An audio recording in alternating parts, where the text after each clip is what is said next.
মাধ্যমিক ও উচ্চশিক্ষা অধিদপ্তরের সামনে বিভিন্ন দাবি নিয়ে অবস্থান কর্মসূচিতে বিসিএস সাধারণ শিক্ষা ক্যাডারভুক্ত শিক্ষক ও সরকারি মাধ্যমিকের শিক্ষকেরা।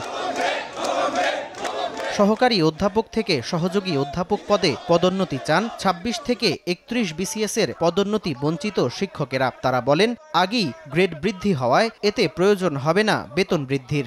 ৮ বছর চলছে, ৩ বছরে আমি পদোন্নতি যোগ্য হয়েছি, কিন্তু আমাদের ন্যায্য অধিকার পদোন্নতি বঞ্চিত আমরা। আমাদের পদোন্নতিটা প্রথম ২০১৬ সালে হয় এবং তারপরে আজকে ২০২৫ সাল শেষ হয়ে যাচ্ছে। সহকারী অধ্যাপক পদে পদোন্নতি পাওয়ার পরে আমরা সহযোগী অধ্যাপক পদে পদোন্নতি পাওয়ার যোগ্যতা অর্জন করেছি আরও ২-৩ বছর আগে।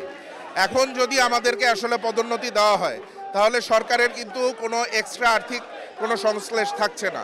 অন্যদিকে সহকারী শিক্ষক পদকে নবম গ্রেডে অন্তর্ভুক্ত করে মাধ্যমিক শিক্ষা অধিদপ্তর তৈরিসহ ৪ দফা দাবিতে অবস্থান নেন সরকারি মাধ্যমিক বিদ্যালয়ের শিক্ষকেরা। দাবি হচ্ছে এন্ট্রি পদ, অর্থাৎ এখানে আমরা যারা সহকারী শিক্ষক যারা আছি তাদের পদটাকে নবম গ্রেড করে ক্যাডারভুক্ত করে সার্ভিস সার্ভিসের একটি পদসমান তৈরি করা। সরকার ইতিমধ্যে এটাকে অধিদপ্তরটাকে আলাদা করার জন্য মাননীয় প্রধান উপদেষ্টা মহোদয় সম্মতি দিয়েছেন, কিন্তু প্রায় ৩ মাস পর অতিক্রান্ত হওয়ার পরেও এই আলাদা মাধ্যমিক শিক্ষা অধিদপ্তর বাস্তবায়নের যে গ্যাজেট সেটা প্রকাশ হচ্ছে না। যৌক্তিক দাবি মেনে না নিলে আন্দোলন চালিয়ে যাওয়ার ঘোষণা বিসিএস শিক্ষকদের। আর দাবি না মানলে সোমবার থেকে সর্বাত্মক কর্মবিরতির ঘোষণা দিয়েছেন সরকারি মাধ্যমিক বিদ্যালয়ের শিক্ষকরা।